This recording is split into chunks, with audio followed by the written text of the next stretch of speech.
I guess it's time that we finally read this. Hello friends, welcome back to my channel. As you can probably tell by the thumbnail, by the title of this video, I'm gonna be reading 3 Romantasy books. Does this count as Romantasy if it's like dystopian? Reading 3 Romantasy books that have been incredibly hyped, books that I've seen my friends reading and raving about. I feel like I need to be in the loop, okay? And inevitably, I feel like this is going to end up in the Goodreads Choice Awards, which again makes it a necessary read for me. I also just think reading this closely with all of you, mayhaps with a mini mic, could be a whole lot of fun. Let me tell you about the 3 books that we are going to be reading and then we can get into it. First up, of course, Silver Elite by Danny Francis. This book has been talked about so often. I feel like we don't know who this author is, which I think is kind of intriguing and interesting. This has been peddled as the ultimate dystopian romantasy, but also it's like been criticized for not actually going very deep with the dystopian themes. Like, can you actually just write a dystopian novel to like have a conflict in a romantasy book? Like, is that enough? Or do we really need to get in there with the social commentary? I don't know. I'm gonna find out. I'll have my opinions and answers, of course, for you with this video. I also am gonna be picking up Shield of Sparrows by Daphne Perry. This one from the description, I couldn't really figure out what this book is. I think that it is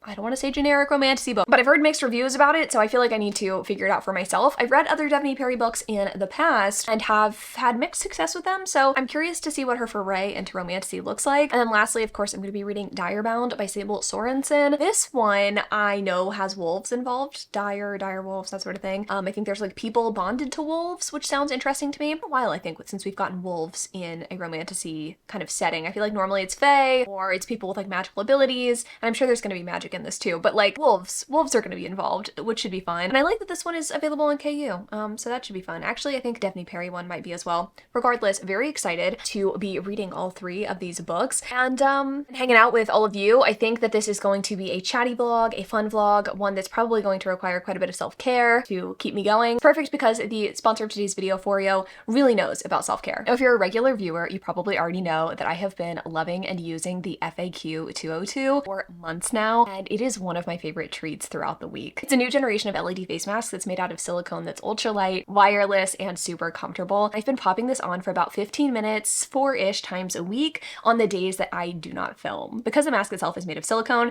it molds really easily to fit the shape of my face, and I'm able to move around so freely while using it. So my favorite way, still to this day, to use this mask is when I am reading. So I just kick back, relax, a little bit of me time. Besides the comfort and ease of use though, what this mask does for my skin is absolutely the most important thing to me. It has 8 different wavelengths, including NIR, to tackle skin concerns. And since my skin's needs change day to day, I love that I can pick a treatment that works for what my skin needs at that particular moment. Now, usually I like to focus on anti-aging, but lately I have been getting some really awful hormonal breakouts. I love what the FAQ 202 has been able to do for my acne. I feel like each individual spot heals a lot more quickly than it would on its own, and I feel like it overall just reduces the redness I get on my face. I've got really pale skin, and anytime I get an active breakout, it is so red. I really feel like this device has been really calming that acne down. This mask also does so much more though. It helps re-strengthen the layers of the skin, smooth it, reduce wrinkles and fine lines, and minimize pores. All from the comfort of my own home. And now is absolutely the perfect time to get either the FAQ 202 or any of Foreo's other incredible products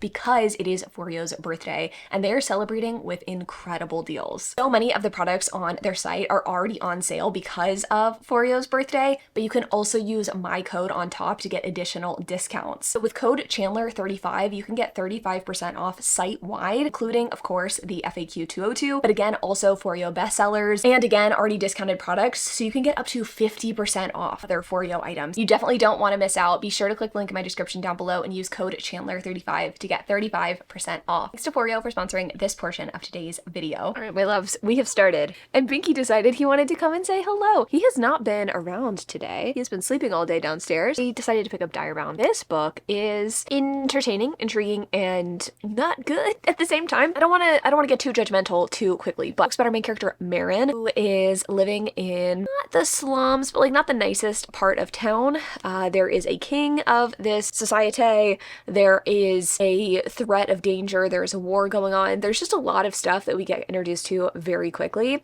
and I think that in and of itself is sort of where my main problem lies with this book.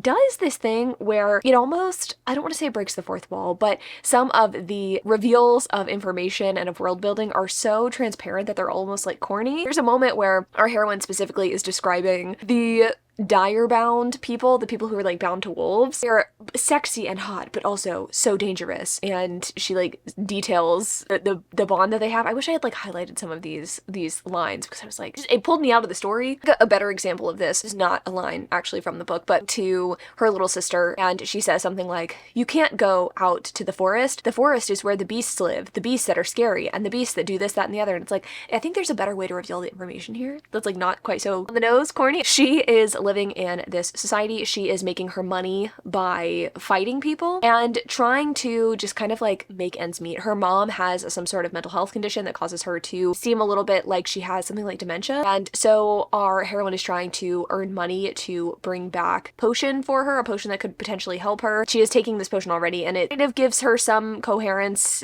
or her real personality back on occasion, but not consistently. And she's also trying to make sure that her sister lives a very good life, which is increasingly challenging because children are being stolen from their homes in some of the less wealthy areas of town. Not the nice parts, but like the less wealthy parts of town. Children are being stolen from their homes and never returned, and we don't know what happens to them. We assume happens to them is that they are stolen by the sort of like vampire enemies of this society. I believe most people here are human. That's kind of the vibe I'm getting. Like pretty much everybody is human except for the neighbors to the south, or I don't know geographically where these people are located, but they're vampires and they're stealing people to eat. Vampires are also who we are at war with. What is the reason for this story to begin in the first place, beyond our heroine trying to help her mom and make sure her sister's okay? Her sister does in fact get stolen by these like vampire creatures, and she's like, the best way for me to get my sister back is to enter into the war, get on the front lines, and hopefully like understand where she has gone and maybe get her back. Now, no one has ever successfully returned from being nabbed. I think the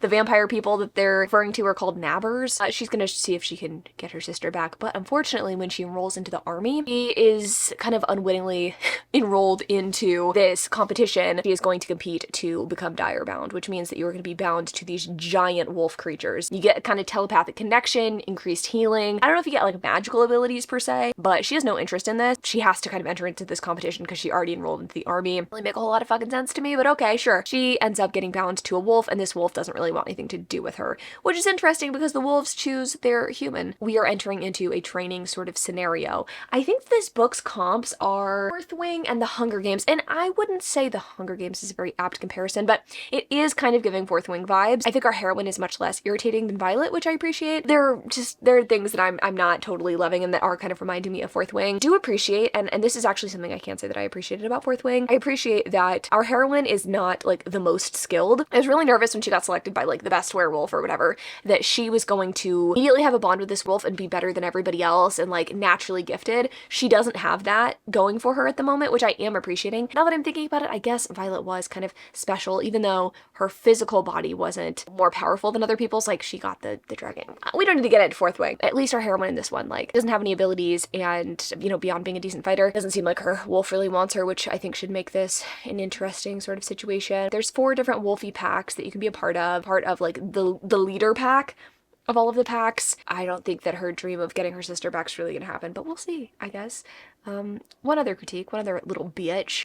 A love interest who I hope like doesn't come back, but I'm sure will. Our heroine at the beginning of the story like has someone that she's already like steadily banging, and I think she fucks him in the first like few percentages of the book, like definitely in the first 20%, because that's how much I've read so far. Don't really like that at all. In fact, it doesn't add anything to the story because that's not who she's gonna end up with, I think, ultimately. So it's like, why? I want to see her banging it out with this dude. He was erect a lot of the time too. Like he stiffened. I hugged him and he stiffened. Okay. Chill, dude, chill. I look rough. Let's just ignore that. I might be wrong. I might have misspoken. No, I don't think I misspoke. I think it's okay to change your mind as you're reading a book. I think that's what's going on right now. So I'm like 40-ish% into Direbound now. It's getting better. It really is getting better. I am understanding the Hunger Games comparisons now. I think this also it does feel very Fourth Wing, but in a way that feels convincingly brutal. Yeah. We're in the academy now.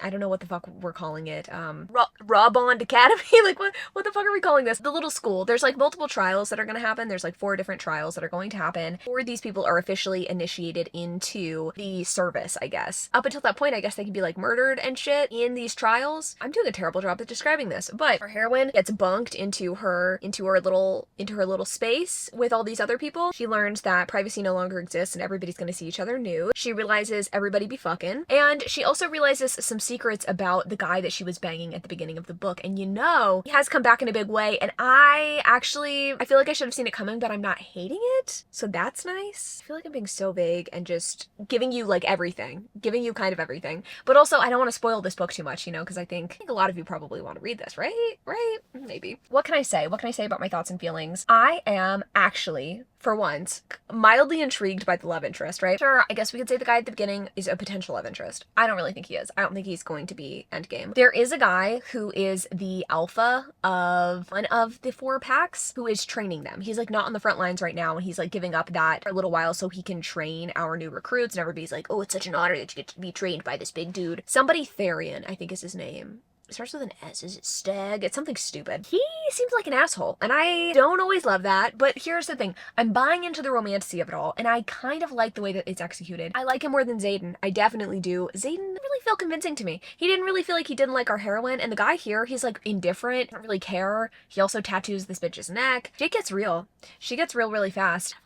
I don't know. I think a lot of the sort of like declarative statement, fucking world building info dump dialogue has subsided a touch. It was really my main complaint about this book, was just like, it felt a little cheesy at first. And I'm not saying that the tropiness has gone away, but writing issues that I had are, I guess, subsiding, which thank God, because this is a long fucking book. According to Goodreads, over 600 pages. And I've really locked in. So I would like to finish this shit today. And I also would like to start something else. God willing, I will be able to do that. I don't know. I mean, it's already like 2:30. I just slammed some Sonic and I am hopeful, but I'm also like, this is fucking long. And to be honest with you, I sat down in my new recliner in my office and I did fall asleep yesterday reading this, so yeah, we'll see. I'm gonna lock the fuck in. I did get a good night's sleep last night. I'm hoping we can do it. Is there anything else that I need to really update you on this book? Not really. Entertaining, brutal, bloody. Wolf still doesn't like this bitch, which I kind of like. Do I hope she lives to see another day? Maybe. Hello, kitten. Did you hate that? I did too. That's what one of the guys in this book calls our heroine. And I don't think I've mentioned that, but I feel like it's important to note. I have, in fact, finished Firebound, and I have gotten 40% of the way into Shield of Sparrows, so we've got a lot to talk about. Firebound, I enjoyed. I'm gonna be honest with you, I enjoyed it, and I didn't expect to, which I'm sure you saw in that first clip that I filmed. I was like, this is not good. And here's the thing, again, too many like declarative fucking info dumpy statements, yes, but that disappears, or it dissipates quite a bit. Maybe not disappears, but dissipates quite a bit. We get some fun stuff. Honestly, I liked the twists and turns. I liked the multiple love interests. I didn't love how much sex we got with a particular character, but that's okay. I'm willing to overlook that. I thought this was a lot of fun. I loved the brutality of this. This is exactly what I wanted Fourth Wing to be. There's so many similarities, and I understand people going to push back on that whenever you compare a book to a popular book. Oh, you know, that popular book, like they didn't invent those tropes, or they didn't, I understand that, but I think that that's a good touch point because a lot of people have read that, can use that as a frame of reference when deciding whether or not to pick up a book. That being said, this is very similar, like very similar. There are a lot of similar plot points, a lot of reveals that are similar, very similar vibes. The thing that I appreciate more about this is that it's a little bit more magical, a little bit more like kingdom based rather than we're at a war college. Yes, we are getting these people training and there are many trials and you get to see the bloodiness and the goriness of that. It felt so much more impactful. Like each of the trials and when people died, it was gruesome to read on page, and I was like, oh my god, actually like freaked out. Whereas when I read Fourth Wing, people would die and I'd be like, okay, whatever, don't care. Like, it just didn't matter to me. Again, additionally, I think the direction that we're heading, the majority of this book, I will say, is trials-based. So if you don't like that, you don't want the gruesome, gory details, maybe don't pick it up. I like the direction we're heading in, though, for future books. I like the reveals that happen near the end of the book, like the path we're heading down, and I think maybe the biggest thing that I am so pleased with is that there are multiple love interests. There's one that I think we understand that the heroine, like, we understand that that's probably going to be her endgame. That relationship does not come into fruition in this book. Hallelujah. When has that ever fucking happened in a romantasy book ever? Never. Literally never. We always get heroine and hero getting together. Those are the endgame people. And then they break up or there's a betrayal or something at the end of the first book so that the second book at least has something interesting going on. But it's not interesting because we've already seen these people fuck. It doesn't happen in this book. I don't care if that's a spoiler. I think you should know that because it's remarkable that that happened. What the fuck? Thank you. I liked this. It was fun. Is this very derivative? Absolutely. Is this super unique? Absolutely not. Is it so fun? Yes. And I like wolves way more than I like dragons. So I had a great fucking time with it. I did. In fact, really enjoyed this book. No apologies for it. I had a great time. 4 stars? Is that generous? Maybe, but like I liked it, you know? And it's rare that I like romantasy books, so we're going with 4 stars. A book that I got 40% of the way into, and then promptly DNF, Shield of Sparrows by Daphne Perry. I hate that, especially when it's like a 3-book video. Like I don't want to DNF, but inevitably I think we're gonna have so many clips about this book that it just won't be necessary to read the Daphne Perry book, right? Which I wouldn't say factored into my decision to DNF the book, but it wasn't good. It just wasn't good. The book's about our main character, Odessa. At the beginning of the book, we understand that she has this sort of like inferior role in her family, right? She's the firstborn daughter of the king. Kind of assumed she would become the queen, the sparrow. I don't know why they call them that, but some magical role that means you're going to be queen. She thought that was going to be her. It's not. It's going to be her little sister instead. And so she's been relegated to the back of the room, right? She needs to wear ugly clothes. She needs to dye her beautiful golden red hair brown so that she doesn't stand out and detract from her sister, I suppose. Sister is a warrior princess, really skilled and really smart, and our heroine just feels very less than. But her fate is going to change because the prince of a rival kingdom who is going to marry Odessa's little sister instead insists that he is going to marry Odessa. Wow, crazy. And there are reasons behind this, question mark? Like we think there's probably a reason why he wants to marry Odessa and not the sister, but this is going to be kind of weird for her because Odessa's sister has been trained for this, right? Like she has all of these abilities and all of this strength to marry into this like kind of scary royal family. Odessa has no idea what she's getting herself into, but she knows that she needs to fulfill this like magic thing, this magic oath. And so she's gonna marry this man and go to his country and city with him, a place that no one from her kingdom has ever been. And she's gonna have to maybe face monsters to get there across the sea. It wasn't interesting. I liked the beginning of this book. I thought the setup was interesting enough. Was it a little bit plodding, the pacing a little slow? Yes. If I'm getting 40% of the way into a book, I'm gonna need a little bit of something going on here. I was just not really entertained, okay? Didn't really have many strong feelings for the hero.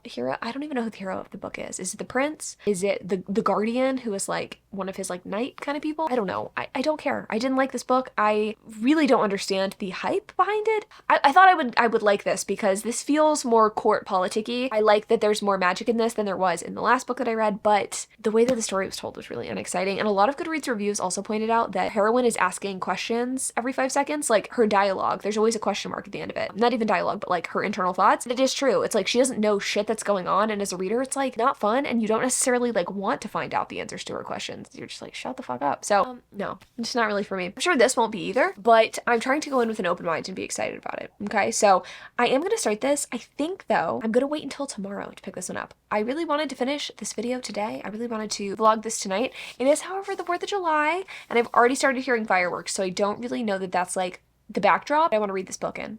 Right? I'm sure it'd be atmospheric. I just think like from a vlogging perspective, I don't think y'all want to hear that. And it gives me the opportunity to put makeup on and not look like shit tomorrow. So I'll see you tomorrow. Let's read this. Let's have fun. I'm gonna pretend like today is an okay day. I'm gonna pretend like I'm not crashing the fuck out. Actually, it's not because of this book at all. There has been devastating flooding in central Texas. I'm in sort of a weird mood. I'm gonna try to rally though, and we can talk about this, and hopefully I will get more enthusiastic as the vlog goes on for this book. So I'm actually not hating this. I really expected to be rolling my eyes within the first 100 pages. I have gotten about 76 pages in, and I actually don't think this is bad. I don't think the writing's bad. I don't think the world building is bad. I don't think this is bad. My thoughts are subject to change, clearly. Like there's a lot that could happen to make me dislike this book, but so far I think it's interesting. We've got our main character Ren, who at the start of the story is sneaking out of bed. She was fucking some soldier, and we get to quickly learn a little bit about the society. She is one of the magically gifted people, one of the modified, who has like telepathic abilities, just other abilities that we really haven't become privy to, but we definitely know she's got some more going on beyond just her ability to like talk to other people in their heads. Lives in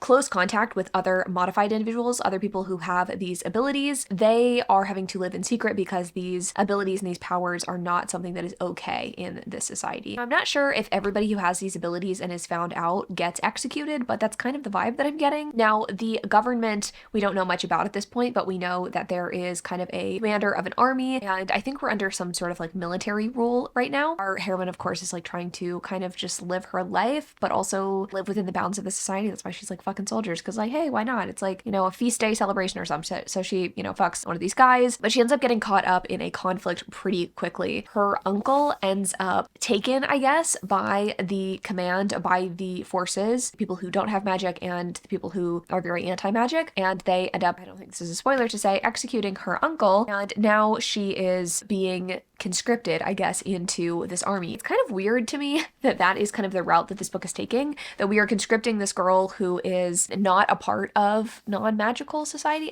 Is magical even really the right word to use in this context? I mean, I think telepathy is like kind of magical, is it not? She is interrogated after her uncle's execution. Like, we'll assume that she has some magical ability and that she is one of these modified people. Of course she is, but like, they're not supposed to know that. She gets interrogated, and then at the end of the interrogation, instead of like executing her, they're like, oh, you're gonna become one of the elite, one of the people of silver block. Just like, I guess, the highest part of the army, or like the most skilled, gifted army people on the continent. She's going to have to keep her abilities as a modified person to herself because, yeah, it says modified means certain death, and Ren is one of the most powerful mods in existence.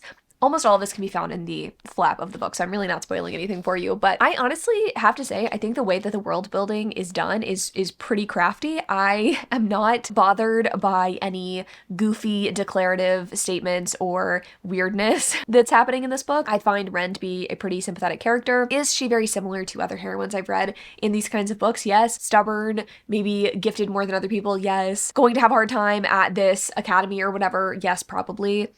Do I think that the guy who I think is going to be the hero, Cross, is anything unique or special? No. This is definitely giving me Fourth Wing vibes in a different sense, and I don't want to compare everything to Fourth Wing, but like, this is very military, you know, based, I guess. I posted about reading this on my Instagram story, and so many of you replied, good luck, I hated it, blah, blah, blah. I'm really wondering like when that's going to kick in for me, because honestly, I'm just intrigued, and I actually think the writing for this is better than a lot of the stuff I've read lately, so shocking. Surprising? I'm not quite sure. But I am most interested to find out, something that I haven't mentioned, that our heroine has telepathic abilities. She can talk to other people who are modified, and I guess other people who are modified can talk to her as well. It's just like gift across the board for modified people. She has someone who she's been talking to since she was a little girl, someone she's never actually met in real life. Guessing it's probably going to be Cross, the guy that she, you know, being apprehended by and like put into school by, but we'll see. I actually like that trope, like knowing each other in different contexts. You'll know that about me, so maybe I won't hate this. What? Okay, I'm not hating it, but I do have thoughts, and I actually took notes because I didn't want to forget any of my brilliant thoughts. Spoiler, none of them are particularly brilliant, but I do have thoughts about this book. I find it very bizarre that our heroine is like being forced to become essentially a cop. She's not looking forward to it. She doesn't want to be there, but when she learns about the curriculum, she's like, damn it, I'm excited to be a cop. Like, she's just very excited about like learning about weapons and espionage and shit. I think you're right where you're supposed to be, girly. I think this is like exactly where you're supposed to be. That was something that actually made me audibly giggle. I was like, okay, so you don't want to be here, but like you're excited to be here. Okay. Kind of in addition to that, kind of going along with that, I'm really confused about our heroine and what she is hoping to get. We know that she does not want to be here, and it makes sense to us as readers why she doesn't want to be here, right?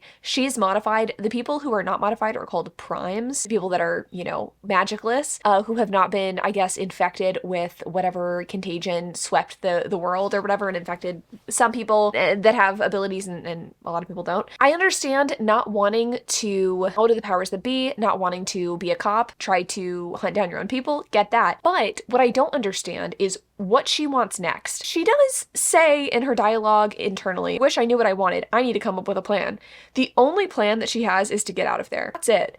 And it's not even like a very well formulated plan. Like, she tries to escape a couple of times and doesn't go particularly well for her. And she doesn't necessarily give up. Again, she doesn't have a plan of attack. It's not like, okay, I'm going to lay low, and then once I become a silver elite person, or once I become like a silver block person, we'll be able to escape and lay low. Like, there's nothing there. There's nothing in her fucking brain guiding her. She has no idea what to do. She's only guided by her puss, if I'm being honest. Like, the only thing I'm gaining reading her perspective at this point is like what men she is and is not attracted to. I guess that's fine, but it feels weird to be in a book that is set up at the beginning, I think kind of strongly, and feel so let down as I'm continuing to read. Like, I don't hate it. I think the story itself is interesting enough. I mean, it's not like, oh my god, this is groundbreaking, but entertaining enough, the writing's decent enough, the pacing's okay. I just wish that I knew what the fuck this girl wanted. Like, I'm trying to think of any romantasy or just dystopian book in general I've ever read where the person doesn't have a very distinct purpose and point of view. Very weird, and I understand the critiques now of people saying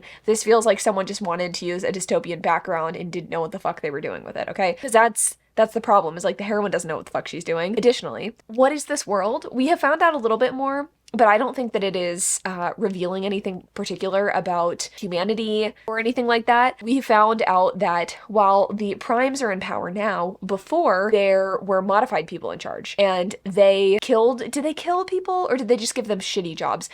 There is a fellow person trying to become a silver block. What are these people even called? A person in the army? I don't know. Anyway, this person is saying that their dad is a physician, but he wasn't allowed to be a physician when this person was very young because mods were in charge and they assigned primes to all of the shittier jobs and he wasn't allowed to become a physician. So like, okay, cool. We're learning that power corrupts, I guess, and that differences make it really hard for people to get along. So like, you know, now we're in a role reversal situation in which modified people are subjugated to the prime people and a lot of them are getting killed and stuff. I don't know. It's like, what's behind it though, you know? And I'm not saying that that'll never be revealed, but I feel like at this point I should have a little bit more there, like a little something something. The only thing I'm really intrigued by at this point, if I'm being 100% with you, is the fact that yes, our heroine, she has a telepathic bond to someone she doesn't know in real life. She refers to him as Wolf and he refers to her as Daisy, I think. I think it's one of the three guys in this book and I don't know which. At first my instinct was telling me it was Cross, the commander guy, the government leader's son. I thought it was him. It was like, maybe it is his illegitimate brother, Ro. And I was thinking maybe it could be Kane, who is this like flirtatious guy who's also in class with our heroine. Okay, also Ro is in class with our heroine, I'm pretty sure. But Kane is someone she's got a flirty relationship with. I think it's one of those three guys. Be shocked if it wasn't. I'm leaning Ro at this point. I'm kind of leaning Ro because I feel like Cross would be too obvious, but I think she's gonna like fall for Cross, but then she's gonna be like conflicted because she's like, oh, I really like Ro. I think that's what's gonna happen. But I'm this far in, so like I'm 200 pages into this 500-page book, and I mean, it's keeping me like mildly entertained. Like, I'm not mad at it. It does feel very surface level. I don't know. It does raise questions to me. Right? Like, does genre have to have purpose? Is it fucked up? Make a dystopian novel that's not actually saying anything? That is one thing I wonder. And I think beyond that, like, even if I were able to like overlook the fact that this isn't saying much, coppiness of it all, that I'm kind of like, but I will say the lack of saying anything is kind of reminding me of Shatter Me. That first book, I was like, okay, dystopian, and then I kept reading the series and I was like, oh, there's nothing here. Okay, maybe we'll get more as the book carries on. Again, the only thing that I care about is like who the guy is that like is talking to her in her head. I don't know. What a time. I'm gonna read some more. I'll update you one more time tonight and then final thoughts tomorrow morning. Okay, couple of interesting developments. Well, okay, that might be a stretch. Interesting might be a stretch. I never filmed from this angle, so I'm a little like, what the fuck's in the background? That's a tripod. That's a tripod for thumbnails. We have direction! Yay! Would I have preferred the direction to be a little different and achieved in a different way? Yes. But at least our heroine has something to work towards, and what she's working towards is being really good at what she's supposed to be doing, which is much more exciting than watching her intentionally fail. Now, will I tell you why she's doing these things? No, of course not, because that would be spoiling this book. Okay, and I've given you direction with this book, but I don't want to spoil it. And I believe there's a difference. I personally believe there's a difference. A lot of you probably won't agree, and I'll just say everything that I'm saying is spoilers. That's fine, whatever. Don't give a fuck. I think I've eliminated Ro from my list of candidates. Yeah, I don't think that this evil motherfucker is secretly really nice on the inside. He has done some things in this book that make me believe he is irredeemable. Now, if there is a redemption arc for him, wow, that'll be the feat of the fucking century if she's able to pull that shit off. I don't think it's gonna happen. So my guess is it's either Cross or maybe Kane or maybe someone else entirely. What this guy is saying to her and the things he's describing that he is seeing make it feel like, okay, maybe it's not Cross, but I think that's maybe to like throw us off his scent, you know? But who knows? Who knows? I'm still entertained enough. Like, I do think that the pacing of this book is fine. I don't know that I would call this, like, propulsive. I don't know that I would call this, like, exciting. But, like, I'm entertained enough to continue reading. I haven't put this down very often to watch TikToks. I would say, like, Direbound was keeping my interest a little bit more than this one. But this is definitely more entertaining than Shield of Sparrows. Yeah, I would say, like, tonally, again, this is kind of giving Fourth Wing. Like, I think Direbound, plot-wise, much more similar to Fourth Wing, but tonally, this one and like the eliminations and stuff, it's feeling more Fourth Wing. Bitchy people that she's up against, again, also kind of more Fourth Wing. So it's a book, and I think a lot's gonna happen in these next 200-ish pages, so pray for me. I'm gonna bring this into the bathtub.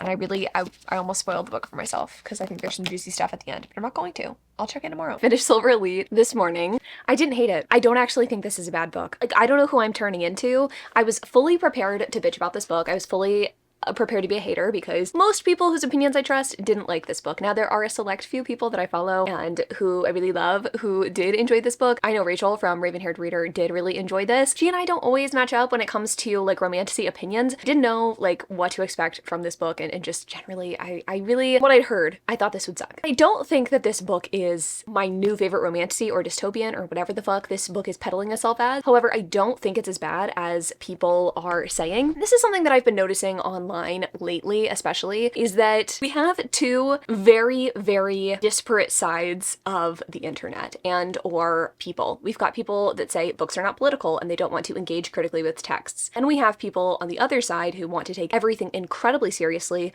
who perhaps read subtext into things that doesn't exist, who want to criticize things for maybe not always the most valid reasons. Who am I to really complain about how people want to engage with literature, right? Like, I don't care how you engage with books, if I'm going to be honest with you. I engage with books how I do, you can engage with them completely differently. This is tough for me because I can understand the critiques of this book. I understand that the relationship at its core between Cross and our heroine is kind of complicated and confusing and hard to kind of understand the dynamic there, because she is essentially captive. The majority of this book, like, she is being held against her will and being forced to kind of fight against her own people. Now, does Cross know that she is fighting against her own people? No. It does leave us in sort of an uncomfortable situation. Now, I think if our heroine had engaged more with the fact that she had been oppressed, I think maybe it would have weighed on me more. But it's also confusing because I don't want to spoil the end of this book. End of this book, I think, sort of raises the question about who is oppressed here, which side is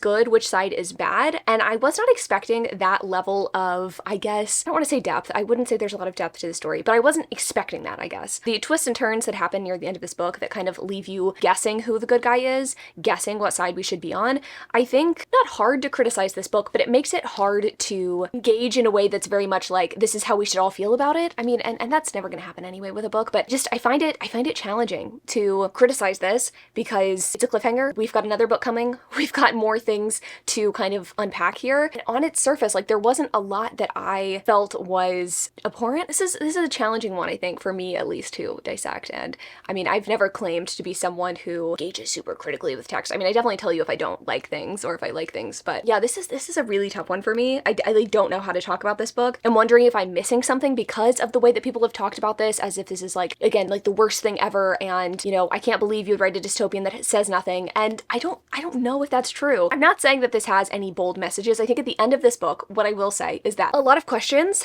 we don't have a lot of answers to, don't know enough about this world and enough about why society is the way that it is, I think, to really have any sort of meaningful critique. Now, you can have critiques of this book for sure, but I think to really say this is not dystopian and, you know, this is super shallow, I don't know. I don't know if I would say that. It's certainly not The Hunger Games. It's certainly not richly built, well-realized world at the moment, but I don't want to write this off and say that this is bad or that future books can't remedy some of the issues that are in this book, because I actually kind of think that some of the unanswered questions are unanswered for a reason. Like, I actually kind of think we might get the answers in the next book. For the things that I didn't like, the things outside of the, you know, critiques that I've heard about this book, I didn't really like where we went with romance of this book. I'll be honest with you, I have been just wishing, and I guess this is kind of how I feel about all of the books in this subgenre. I keep wishing for more interesting pairings, more non-traditional heroes, complex dynamics, right? There is the potential here, I think, for a love triangle. There's a potential here for there to be another love interest,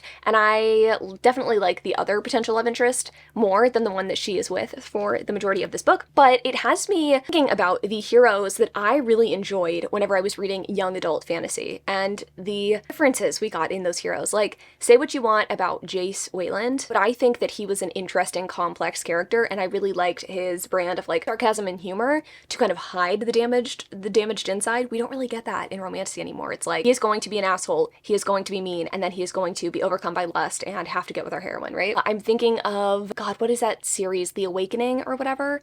We've got two potential love interests. One is the very obvious choice, and one is in no way a choice that anyone like on the surface would make, but the more you get into the story, you're more like, oh my god, I hope she gets with this guy. I want more of that. Like, I want more complexity in the romances, because these stories, right, like they are built at their core around the romance. The author of this book said specifically, I just wanted like a spicy dystopian. I feel like we don't see that. Yes, that is a little shallow, and I will agree that I don't know that I love that was like the reason that she wrote this book, but it's like, if that's the reason we're writing it, could we make the romance more interesting? This is not the worst romance I've ever read, just not anything that I was like particularly in love with. Again, I remain hopeful.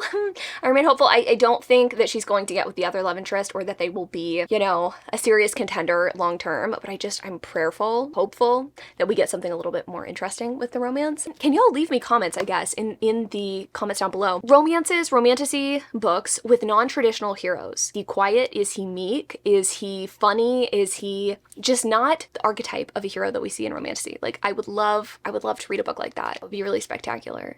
Please. The other critique that I will leave you with is that I wish there were a little bit more complexity, I guess we should say, in morality of certain characters. I don't like that some of the characters from the beginning, we know they're evil and they stay evil the whole time. I think when you're trying to do a book where we're not sure who to root for in terms of like which side to be on, I think it would have been cool to see characters reflective of that. Characters who maybe worked for command and weren't assholes, or like less stringent views of this is how people should be and we don't like the modified. I also wish that there were more modified people who had different views, and there's a hint of that on the last page of this book, but we don't actually see any characters like that. We're told that they exist, but we don't actually see characters like that, and so I hope we explore that more in future books. So I don't know what the fuck to rate this book. I liked it. I actually liked this book. I don't know that it's like 4-star, 5-star material for me. I'd probably give it like 3.5 stars if I were a half-star rater. I thought it was perfectly fine. I enjoyed my time reading it, liked the twists and turns, and really that's all I can ask for, I guess, from a book like this. I don't know. Maybe I should be asking more for my romantasies, but burned so many times that I'll take what I can get. It was not what I expected. I feel like I was wrong about a lot of things going into this video. I was not wrong about how loud Binky would be. He is back there climbing on the cat tree. I really thought that I would come away